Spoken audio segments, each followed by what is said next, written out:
নমস্কাৰ। নমস্কাৰ। আজি আমাৰ বীৰ লাচিত বৰফুকন মহাবিদ্যালয়ৰ পডকাষ্টলৈ আমাৰ প্ৰাক্তন ছাত্ৰ অভিজিত দুৱাৰাক মই স্বাগতম জনাইছোঁ। ইতিমধ্যে বহু নতুন নতুন বস্তু উদ্ভাৱন কৰিছে তেখেতে আৰু তেখেত শিল্পী হিচাপে খ্যাত।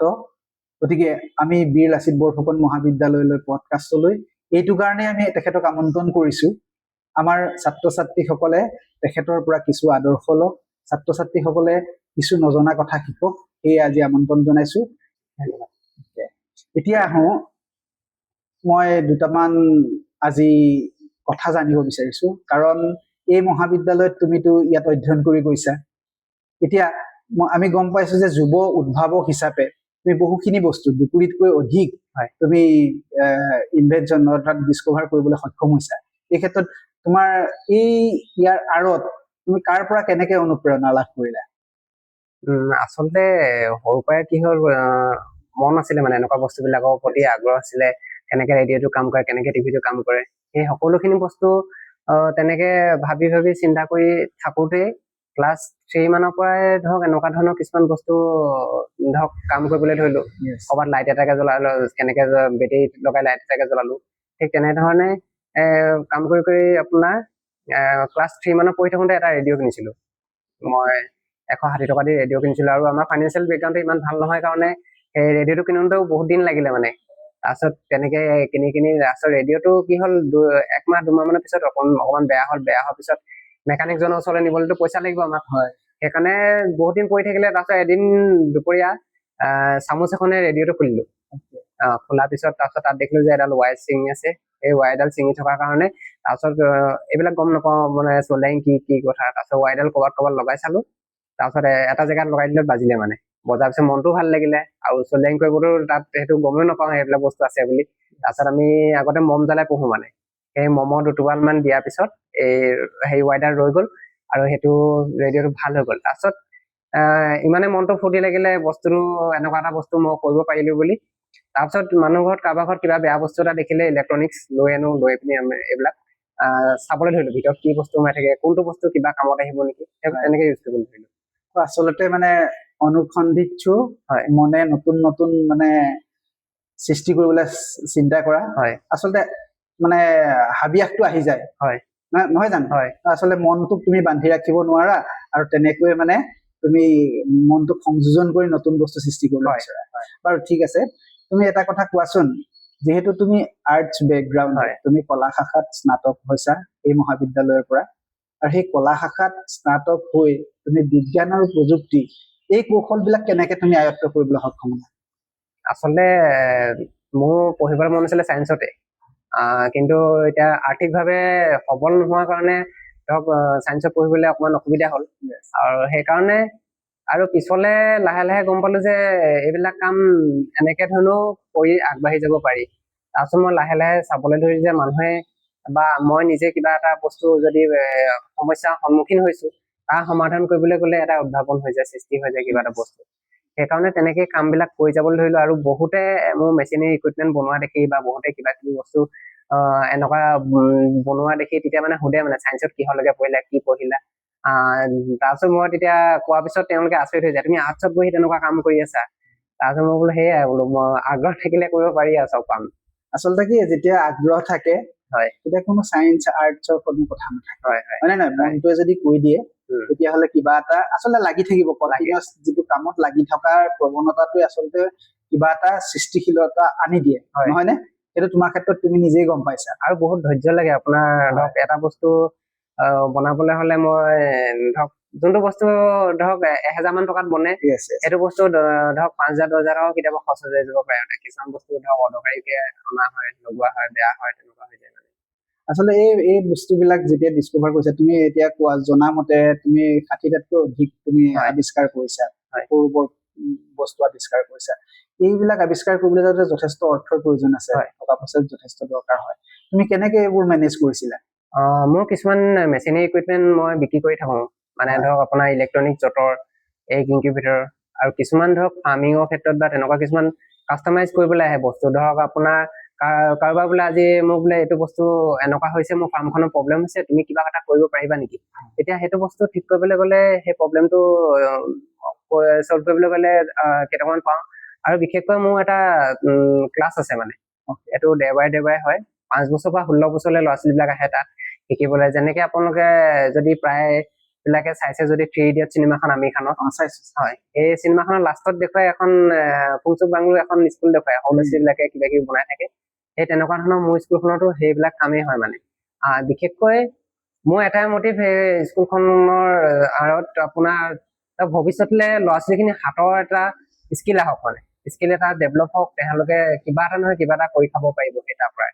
আচলতে মানে ছাত্ৰ ছাত্ৰীসকলকো, সৰু সৰু শিশুসকলকো অনুপ্ৰেৰণা দিয়া এটা কেন্দ্ৰ হিচাপে তুমি লৈছা, হয়, আৰু সেইটোতে তুমি মানসিক প্ৰশান্তি লাভ কৰা। হয়, ভাল লাগে। নতুন ল'ৰা ছোৱালীবিলাকে যদি নতুন নতুন কথাবিলাক জানে, নতুন শিকিবলৈ আগ্ৰহী হয়, তেতিয়াহ'লে তুমিও এটা যথেষ্ট ছেটিছফেকশ্যন লাভ কৰা। এই ক্ষেত্ৰত আৰু কি কি কাম কৰিছা তুমি? তেনেকে আপোনাৰ লাহে লাহে মোৰ কামবিলাক নিউজ বিলাকত আহিবলৈ লৈছে। তেনেকে আহি পিনি আপোনাৰ প্ৰায় ইণ্ডিয়া মেক্সিমাম নিউজ পেপাৰত আছে। একেবাৰে আপোনাৰ লণ্ডনৰ মেট্ৰ' বুলি এখন হাইষ্ট পাব্লিচিং পেপাৰ আছে, তাতো মোৰ পাব্লিছ হৈছে মোৰ আৰ্টিকল। আৰু তেনেকে ধৰণে মানুহবিলাকে গম পোৱা পিছত আপোনাৰ স্কুল কলেজ বিলাকলে মোক এজ এ মটিভেশ্যনেল ছেশ্যন দিবৰ কাৰণে মাতিবলৈ ধৰিলে, মটিভেশ্যনেল স্পীকাৰ হিচাপে। তাৰপিছত কলেজ বিলাকত আচলতে LED bulb manufacturing, candle manufacturing সেইবিলাক ট্ৰেইনিং দিবলৈ যাওঁ। তাৰ পৰা যিবিলাক আপোনাৰ পইচা ইনকম হয় মোৰ অকণমান, নিজে চলিবৰ কাৰণে অলপমান ব্যৱহাৰ কৰোঁ, কিছুমান বস্তু উদ্ভাৱন কৰিবৰ কাৰণে তেনেকে মেনেজ কৰা হয় আৰু তেনেকে মেনেজ কৰা হয়। এতিয়ালৈকে তুমি কোনবোৰ যন্ত্ৰ আৱিষ্কাৰ কৰিছা? মই বহুতখিনি আৱিষ্কাৰ কৰিছো, যিখিনি আপোনাৰ সদ্যহতে দৈনন্দিন জীৱনত আমাৰ কামত অহা, ফাৰ্মিঙৰ ক্ষেত্ৰত হওক, এগ্ৰিকালচাৰৰ ক্ষেত্ৰত হওক, আৰু আপোনাৰ কিছুমানৰ অন্ধ ব্যক্তিৰ কামত অহা, আৰু সৰু ল'ৰা ছোৱালীৰ কামত অহা, মহিলা উইচেফ বুলি এটা আছে, সেইখিনি মানে প্ৰায়বিলাক বস্তু মানে আমাৰ ব্যৱহৃত হ'বলগীয়া বস্তু মানে। হয়। আৰু সেই বস্তুবোৰ বিক্ৰী কৰিবৰ কাৰণে কিবা ব্যৱস্থা তুমি কৰিছানে?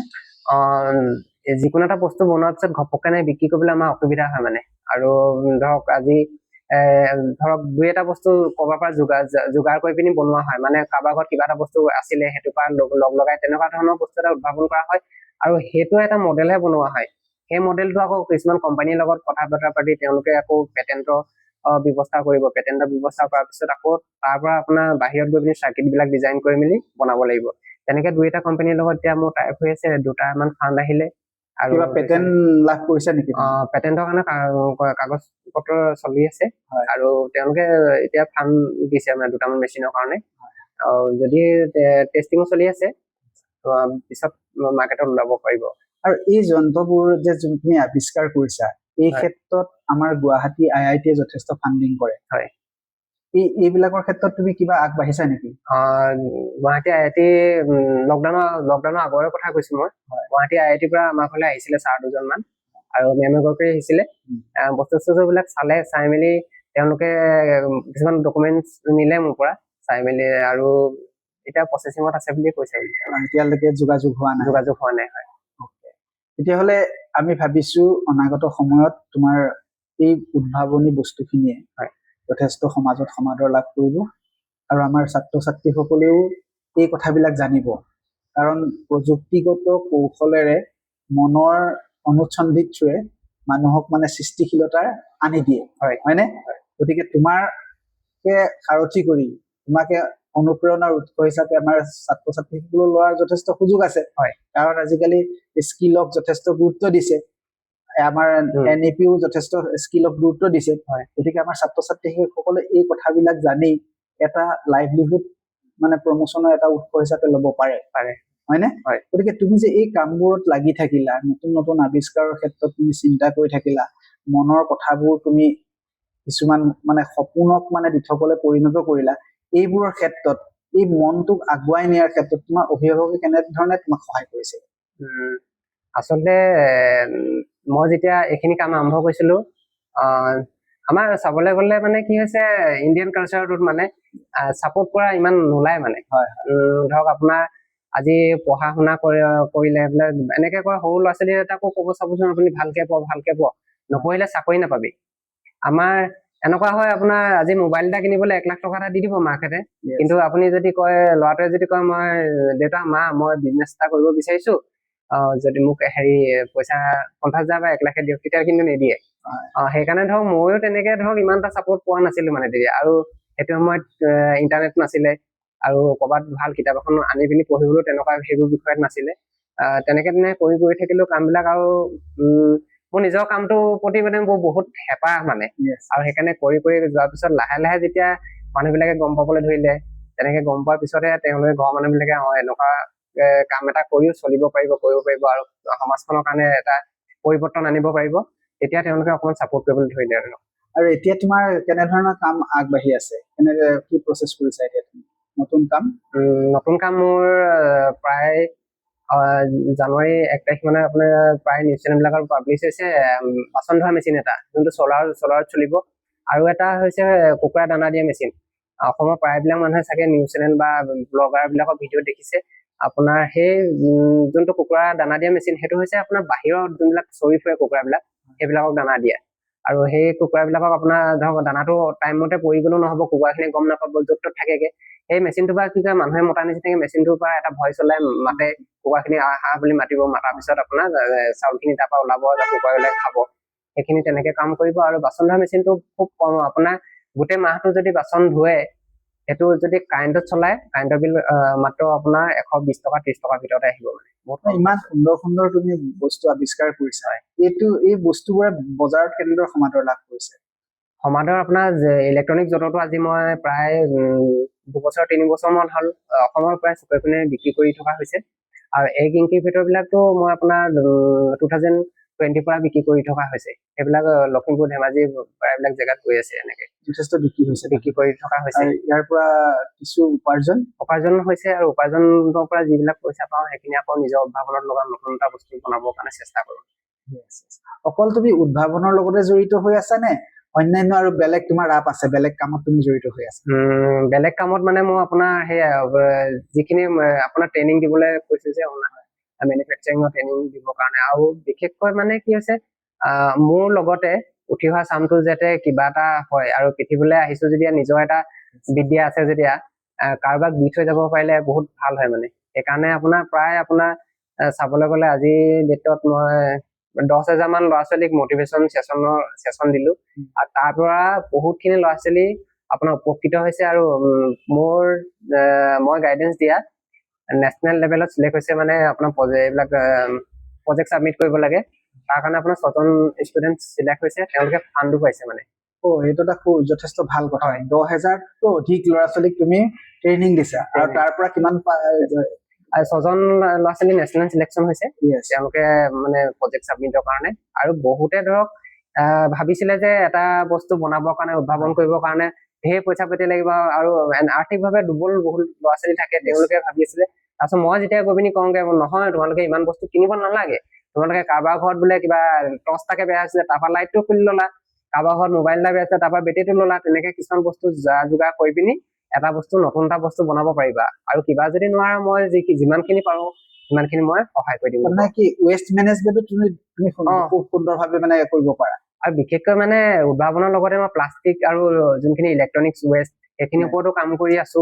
আৰু প্লাষ্টিকৰ যোনবিলাক আপোনাৰ অলপ দিনৰ আগত হয়তো দেখিছে, শিৱসাগৰত প্ৰায় ডাঙৰ বটলৰ ঘৰ এটা বনাই পিনি দিছিলো মিউনিচিপালিটি, বটলৰ ঘৰটো। তাৰপিছত এখন ডাঙৰ ৰকেট এখন বনাই দিছিলো ৱেষ্ট প্লাষ্টিকৰ পৰা, এখন চকী বনাই দিছিলো ডাঙৰ, সেইখনো বটলৰ পৰা। ঠিক তেনেদৰে মোৰ যদি পেজতো চাই, তেতিয়া দেখিব আপোনাৰ মোৰ ঘৰতে মেক্সিমাম ৱেষ্ট মেটেৰিয়েলৰ বস্তুবিলাক সজাই থোৱা হৈছে। বৰ সুন্দৰ সুন্দৰ কাম কৰি গৈছা। অকল নিজৰ কাৰণেই নহয়, তুমি সমাজৰ কাৰণে কৰিছা, ছাত্ৰ ছাত্ৰীসকলক তাত ইনভলভ কৰিব পাৰিছা, খুব সুন্দৰ কথা। এনেকৈ আচলতে আমাৰ দেশখন প্ৰগতিৰ ফালে আগবাঢ়ি যায়। যদি আমাৰ যুৱচামে এনেকুৱা ধৰণৰ দক্ষতা সম্পন্ন মানে কামবোৰত অগ্ৰসৰ হয়, তেতিয়াহ'লে দেশৰ অৰ্থনীতিও আগবাঢ়ি যায়। আৰু মই জনামতে তোমাৰ কিছু মই প্ৰফাইল চাওঁতে দেখিছিলো যে তুমি অকল এই উদ্ভাৱনৰ লগতে জড়িত নহয়, তুমি অলপ তোমাৰ শিল্পী সুলভ অলপ মন আছে, তুমি অকমান শিল্প কাৰ্যত কিছু তুমি মনোনিৱেশ কৰা, নহয় নে? গতিকে তোমাৰ এই ক্ষেত্ৰত তুমি কি কাম কৰি গৈছা? চাবলৈ গ'লে ক্ৰাফটিঙৰ মেক্সিমাম আছে বাৰু কাম। আৰু সেই যিখিনি কাম ধৰক আজৰি সময়খিনি আৰু তেতিয়া সেইখিনি কাম কৰিবৰ কাৰণে চেষ্টা কৰো। আৰু আমাৰ চোতালত আপোনালোকে সেইফালেদি অহা যোৱা কৰি থাকে মানুহবিলাকে দেখিব ডাঙৰ ডাঙৰ বস্তু কিছুমান বনাই থোৱা আছে আৰু সেইখিনি বস্তু চাবলে ষ্টুডেন্ট বিলাক স্কুলৰ ষ্টুডেন্ট 50-100 তেনেকে ষ্টুডেন্ট বিলাক স্কুলৰ পৰা লৈ আনে মানে সেইখিনি কামকে চাই পিনি আকৌ আপোনালোকৰ তেওঁলোকৰ স্কুলত কেতিয়াবা আমি মাতিম দিয়ে তোমাক এনেকে কৈ থৈ যায় আমি মাতিম বোলে এনেকুৱা ধৰণৰ কাম ইহঁতক কৰিবলৈ দিওঁ ল'ৰা ছোৱালীবিলাকে ইয়াতে নোট বনাই যে মই কি কৰিছো কি বহি লৈ এনে ফিল্ড ষ্টাডি টাইপৰ আহি পিনি লিখি মেলি লৈ যায় আৰু আকৌ বনাই তেওঁলোকৰ স্কুলত আকৌ মোক চাবলৈ মাতে তেনেকে ভাল লাগে সেই বস্তুখিনি চাবলৈ হেৰি কৰিলে সুন্দৰ কাম তেতিয়াহ'লে তোমাৰ মই জনাৰ মতে তুমি আৰু কিছু কামত ইনভলভ হৈ আছা যেনে মই শ্বৰ্ট ফিল্মৰ কথা গম পাইছিলো তুমি কিবা শ্বৰ্ট ফিল্মো কৰিছা নহয় আচলতে তোমাৰ হেৰি এইটো আপুনি বহুত পিছত চালে চাগে মই নিজেও পাহৰি এইটো মই আজিলৈকে কোনো পডকাষ্টত কোৱাও নাছিলো কথাটো হেৰি হ'ল গ্ৰেজুৱেশ্যন ইয়াতে কৰিছিলো যেতিয়া গ্ৰেজুৱেশ্যন কমপ্লিট কৰি মই মানে ফিল্ম ডাইৰেকশ্যন এডিটিঙত যাম বুলি ভাবিছিলো তাৰপিছত তেনেকে মুম্বাই গলো গৈ পিনি আমাৰ যোৰহাটৰ দাদাকে দুজনমান আছিলে তেওঁলোকক লগ কৰিলো লগ কৰি পিনি কথা বতৰা পাতিলো তাৰপিছত তেওঁলোকে মানে ভাল কেইজনমান ডাইৰেক্টৰৰ নাম ক'লে তাত যাবলৈ মানে 27-28 লাখ টকা লাগিব মানে 2 বছৰ মানৰ তাৰমানে হেৰি হয় কোৰ্চ হয় ইমান টকা দি কোনে মানে নোৱাৰিমতো আমাৰ ঘৰত তাৰপিছত দুখনমান মানে প্ৰায়বিলাক কিতাপ পঢ়িলো মই চিনেমা ৰিলেটেড মই বহুত কিতাপ পঢ়ি পিনি কোনটো শ্বট কেনেকে ল'ব লাগে কি কথা এইবিলাক পঢ়ি মেলি চাই লাহে লাহে তাৰপিছত কি হ'ল মই আপোনাৰ 9ৰ টেষ্ট পৰীক্ষা দিয়াৰ পিছত মই হেৰি বিয়াবিলাকত কেমেৰা চলাইছিলো তাৰপিছত বিয়াত কেমেৰা চলাই হেণ্ডিকেম আছিলে এতিয়া চলোৱাৰ পিছত আকৌ হেৰি কৰিলো সৰু বিহু গানৰ VCD বিলাকত মই যাওঁ মানে গৈ পিনি কেমেৰা কৰি দিওঁ আৰু লাহে লাহে কেমেৰা খিনিতো কামখিনি জানিলোৱে মই তাৰপিছত ডাইৰেকশ্যনৰ এংগেল বিলাক কেনেকে শ্বট লিখিব লাগে কেনেকে চিনেমাখন স্ক্ৰীন প্লে কৰিব লাগে সেইখিনি অলপমান কিতাপ পত্ৰ পঢ়ি মেলি চাই পিনি লাহেকে হাত দিলো মানে কামটো মই প্ৰায় আপোনাৰ 4-5খনমান শ্বৰ্ট ফিল্ম বনোৱা সেইটো সময়তে আপোনাৰ ইণ্টাৰনেট ইউজ নকৰাই ইমান আৰু প্লাছ আপোনাৰ সেই VCD ওলাইছিলে সেইটো সময়ত লগতে আজি প্ৰায় 5-7 বছৰ মানৰ আগত আপোনাৰ ইণ্টাৰনেশ্যনেল আমাৰ চিফ ফেষ্টিভেল পাতিছিলে ফেব্ৰুৱাৰীত তাত শ্বৰ্ট ফিল্ম কম্পিটিশ্যন পাতিছিলে সেই শ্বৰ্ট ফিল্ম কম্পিটিশ্যনত মোৰ চিনেমাখনে 2nd নে 3rd পাইছিলে একজেক্টলি পাহৰিলো ইণ্টাৰনেশ্যনেল ৰেংকত পাইছিলে বহুত জেগাৰ পৰা শ্বৰ্ট ফিল্ম চাবমিট কৰিছিলে আমাৰখন সেইটো পাইছিলে সুন্দৰ খবৰ কাৰণে ভাল খবৰ আৰু নতুন প্ৰজন্মৰ কাৰণেও ভাল খবৰ এটা মানুহে শিল্প কাৰ্যত জড়িত হৈ আছে একেটা মানুহে শ্বৰ্ট ফিল্মৰ লগতো জড়িত হৈ আছে একেটা মানুহে জীৱন জীৱিকাৰ লগতো জড়িত হৈ আছে নহয় জানো সকলো সামগ্ৰিকভাৱে সংলগ্ন কৰি আগুৱাই যোৱাতে জীৱন হয়নে জীৱনত হাৰ মনাটো কোনো কথা নহয় কৰি থাকিব লাগে শিকাৰ কোনো বয়স নাথাকে আপুনি শিকি থাকিব পাৰে আৰু এটা কথা কওঁ লগতে মানে বহুত কম মানুহ আছে ভাগ্যৱান মানে যিয়ে মানে নিজে ভাল পোৱা কামখিনি কৰিব পাৰে মানে আজি কোনোবাই ধৰক নাচি ভাল পাইছিলে সেই পেচনটো এৰিবলগীয়া হ'ল কাৰণ তেওঁ কিবা চাকৰি এটা কৰিবলগীয়া জইন কৰিবলগীয়া হ'ল ঘৰখন চলাবলগীয়া হ'ল আৰু তেনেকুৱা ধৰণৰ বহুত মানুহ আছে যেনেকে কিছুমানে গান গাই ভাল পায় কিবা কৰি ভাল পায় কিন্তু বহুত কম মানুহ আছে লাকত মানে যিখিনি নিজৰ কামটো ভাল পায় আৰু নিজৰ কামটো কৰিয়ে খাই থাকিব পাৰে মানে আচলতে সেইটোৱে নিজৰ জীৱনটোক যদি ভাল পায় ভাল কাম বিলাক যদি কৰিবলৈ চেষ্টা কৰে চিন্তাবিলাক যদি নতুন আনিব পাৰে সেইবিলাক সময়ৰ লগত সংগতি ৰাখি যদি আগুৱাই লৈ যাব পাৰে তেতিয়াই কামবিলাক আচলতে ছাকচেছ হয় যিকোনো মানুহে ছাকচেছ হ'ব পাৰে বহু মানুহে কয় সময় নাই নহয়নে সময় নাই বুলি কৈ বহুত টাইম মানে অবাবত খৰচ কৰি পেলাই আচলতে সময়তো কাৰো নাথাকে বাৰু আজি ঠেলালতাৰ পৰা ধৰি একদম ডাঙৰ অফিচাৰ এটালৈকে সময় নাথাকে সময়তো আচলতে মেনেজমেন্ট কৰিব লাগিব টাইমটো কেনেকে মিলাব আপুনি আৰু সময়তো আপুনি আৰু এটা সময়ত কি হৈছে মোৰ হাতত একো নাছিলে পইচা পাতি নাছিলে একো নাছিলে কিন্তু মোৰ ওচৰত সময় আছিলে সময়টো আপুনি কেনেকে ব্যৱহাৰ কৰিছে সেইটো মেইন কথা আজিকালি ধৰক ষ্টুডেন্ট বিলাকে হয়তো গম নাপাব আপুনি মোবাইলটো চালে কিবা এটা চাই পিনে এঘন্টা গুচিয়ে যায় মানে আপোনাৰ সেইকাৰণে মানুহবিলাকে কয় যে 2000 চনৰ পিছত আপোনাৰ বছৰটো পটাপট গৈছে বুলি পটাপট যোৱা নাই তোমালোকে এক্টিভিটি বিলাক কি কৰি আছে সেইটো কাৰণে পটাপট যোৱা গোটেই লাগিছে time management is life management সময়ৰ গতিটোত নিজক ইনক্লুড কৰি কামবোৰ আগুৱাই নিয়া এইটোৱে আচল কথা নহয় জানো আৰু এটা কথা সুধিব বিচাৰিছো তুমি এই মহাবিদ্যালয়ৰ ছাত্ৰ আছিলা প্ৰাক্তন ছাত্ৰ গতিকে এই মহাবিদ্যালয়খনত তোমাৰ কি গৌৰৱ অনুভৱ কৰা, কেনেকুৱা লাগে তোমাৰ? আচলতে আমি যেতিয়া পঢ়িছিলো তেতিয়া সেইটো সময়ত একদম ডাঙৰ হল এটা আছিলে, হলটোত আমি 650 ল'ৰা ছোৱালী একেলগে বহো মানে হাই ছেকেণ্ডেৰী ফাৰ্ষ্ট ইয়াৰ যেতিয়া এডমিশ্যন লৈছে। আৰু তেতিয়াৰ পৰাই মানে কি হৈছে কলেজখনে বহুত মানে ইমানখিনি কৰিলে ছাৰ বাইদেউহঁতে কৰি কৰি কৰি কৰি আজি এইটো পৰ্যায় পালেহি কলেজখন। তাৰপিছত আকৌ কি হৈছে ৰিইউনিয়ন পাতে কলেজত আৰু মোক আমন্ত্ৰণ কৰে, মোৰ লগতে বহুতখিনি লগৰ ল'ৰা লগৰ ছোৱালী ইয়াতো পাওঁহি আৰু চবেই নিজৰ নিজৰ বহুত ক্ষেত্ৰত মানে ষ্টুডেন্ট বিলাক আগবাঢ়ি গ'ল। মানে ভাল লাগে সেইটো কাৰণে, আৰু বহুত ভাল ভাল কামত ইনক্লুড হৈ আছে চব ল'ৰা ছোৱালী। ঠিকে আছে, আমি আজি আমাৰ BLB পডকাষ্টলৈ আমি আমন্ত্ৰণ কৰা অভিজিত দ্বাৰা ইতিমধ্যে আমাৰ মাজত আমি যথেষ্ট কথা পাতিলো। গতিকে আমি আশা কৰিছো আমি পৰৱৰ্তী সময়তো আমাৰ মহাবিদ্যালয়ত যথেষ্ট তেওঁ সহায় কৰিব, আমাৰ ছাত্ৰ ছাত্ৰীসকলক দক্ষতা ভিত্তিক শিক্ষা আগুৱাই দিব। গতিকে আমি গৌৰৱবোধ কৰিছো, মই অধ্যক্ষ হিচাপে গৌৰৱবোধ কৰিছো আমাৰ প্ৰাক্তন ছাত্ৰই সমাজত এনেকুৱা ধৰণৰ কামবিলাক কৰি সমাজখনক আগুৱাই নিয়াটো এটা বহুত ডাঙৰ কথা। এইটো অকল আমাৰ সমাজখনৰে এটা ডাঙৰ মানে কন্ট্ৰিবিউচন নহয়, এইটো সকলোৰে কন্ট্ৰিবিউচন, সকলোৱে এটা অনুপ্ৰেৰণা উৎস হিচাপে থাকক। আমি গৌৰৱবোধ কৰিছো, আমি ভৱিষ্যতেও গৌৰৱবোধ কৰিম, আমাক সহায় কৰিব, আমি সকলোৱে আগুৱাই যাম। ধন্যবাদ। আজি আমাৰ পডকাষ্টত মই শেষৰবাৰ তেখেতক ধন্যবাদ জ্ঞাপন কৰি আমি পডকাষ্ট সামৰণি মাৰিছো। কিবা এডিট